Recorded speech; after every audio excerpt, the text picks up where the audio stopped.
Excellency, the Indian Ambassador, Dr. Deepak Mittal, my dear fellow chartered accountant partner, KPMG, Mr. Gopal Balasubramaniam, Mr. Aran Bhaskar, Dr. Vanita, honored guest, ladies and gentlemen, and my dear students. It's my pleasure and privilege to be an integral part of this interesting session. You heard India from Dr. Deepak, and again, an extraordinary and prolific sum of Qatar's eminence in hydrocarbon and the overall concerted vision Gopal has enlightened us. I think my job is to connect these two and see what are the possibilities. Excellent. For a minute, let's look at a global perspective. It's important that we look at Indian meritocracy in global context. And then how do we get the financing done? In substance, the challenge what we are witnessing today in terms of pandemic is catastrophic. We have already got over 10.8 million people impacted. 1.3 million people is no more. India itself, as Mr. Bhaskar, you mentioned, the mortality rate is bare minimum in percentage terms. We lost 128,000 people. We have still challenges on. The economic, social, the remedial management, which we are all doing, and the post-pandemic, which we are all visualizing, has been an interesting opportunity for India. Let me tell you the reason why. This has turned out to be a bigger opportunity for a country of great substance like India. Last year, if you look at the global investment, it was 246 billion was inward investments in US, and China was nearly 141 mainland, and again, Hong Kong was around 91 billion. And within the top 10 countries, India is the 10th one, bagged around 51 billion. This year alone, April to August, September, we mobilized nearly $37 billion. The reason is very simple. India is a country of great opportunity, which globally, I'm operating in 20 countries, right, from Japan to Toronto. I'm constructively seeing the positive momentum and the brand equity India has enabled, the decisive government, the demographic dividend we have over 440 million people, less than 35, and again, younger population, middle class population is around 550 million people, 110 million of new housing prospects, 100 smart cities, 126 airports, 5 trillion e-commerce market. Leave alone the projection of 2025, that is a distant possibility as we see it now. We need to change the goalpost in terms of GDP, but enormous amount of design setting is there for the world at large to recognize, and world is recognizing this. And the kind of policy framework India has pronounced on the brand equity India has built over the last 6-7 years has been exemplary. Look at the market liberalization. Every single sector, Gopal has mentioned, I don't want to repeat some of the key elements of it. It's a bigger opportunity in today's context. And with the post-pandemic, it's going to be even much more visual now for us to interpret. India is in a greater advantage. Leave alone, you look at the global productivity today. This year is a contraction, 5.9%. Next year is 4.4% growth. That's what IMF dictum says. Advanced economies are grossly underperforming this year to the tune of almost 6% now in aggregate terms, and possibly they may move around 3.3%. India, with a contraction of 10.8%, next year it is going to be 8.8%. If you extrapolate further, our productivity this year is confined to around 2.52 trillion. Next year it is 2.8 trillion, perhaps. It's in the ascending trend for n number of years in the normal situation. This is new normal, which we have to go through it. Our economic fundamentals, if you carefully interpret, globally, any economist will agree, the forex reserves we built in as on date around 560 billion is very strong.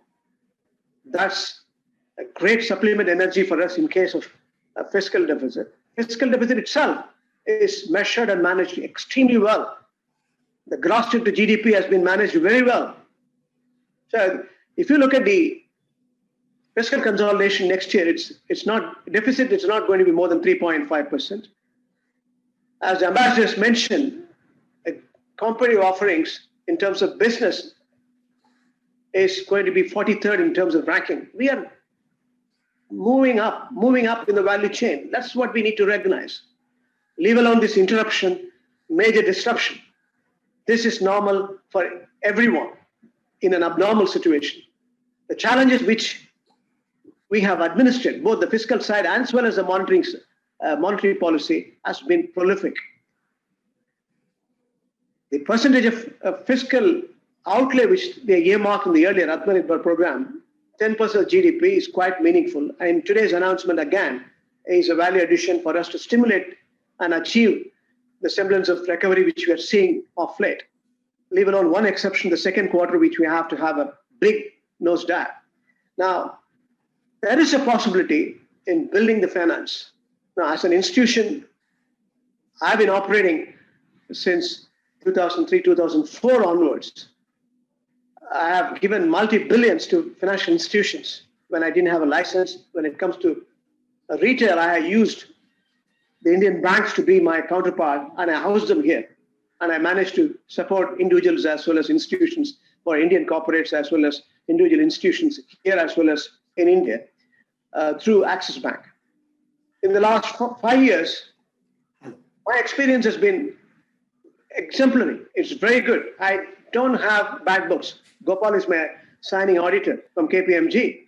I had one incident where I lost money. In percentage term, it's not even a 2% NPL. If you look at the opportunities, there's a huge goal congruence between the Gulf. I want to link the Gulf.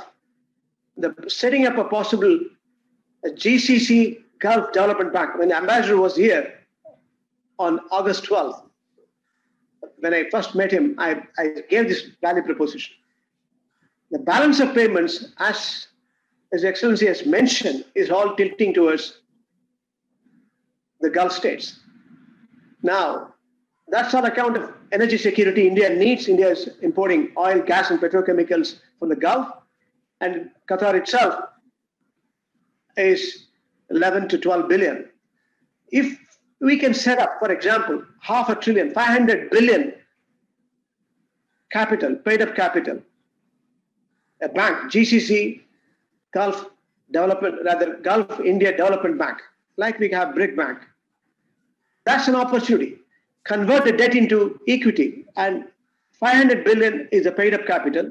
Take 100 billion as the paid up out of 500 authorized rather. Then, based on the net payables, for example, bilateral terms, if you look at 35 billion is tilting towards UAE or Saudi. So 35 billion let Saudi contributes, 35 billion UAE contributes, 15 billion Qatar contributes, 15 billion Kuwait, arguably. That's an opportunity. We need trillions of dollars. The kind of opportunity India gives for global investors, global prospects, if you look at it, they're sitting on huge liquidity piles. They need destinations.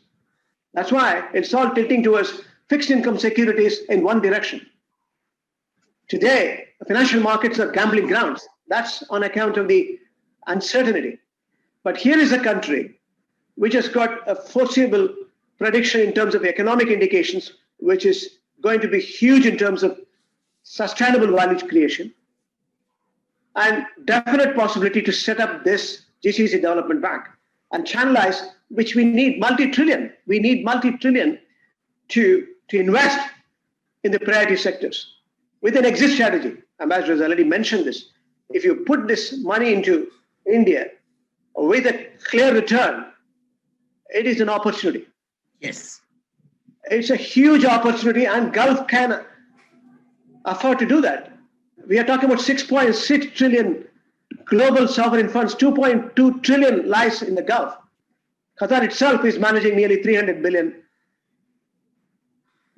worth of sovereign funds, which he mentioned, the full history he has mentioned.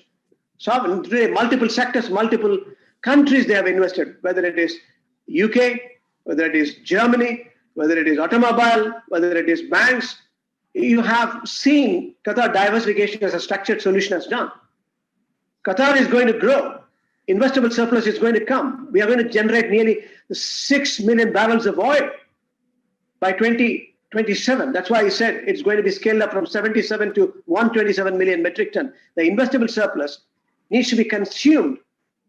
The diversification and distribution strategy Qatar has embarked, and the kind of forward contracts which Qatar is signing today will definitely give a value advantage in terms of investable surplus.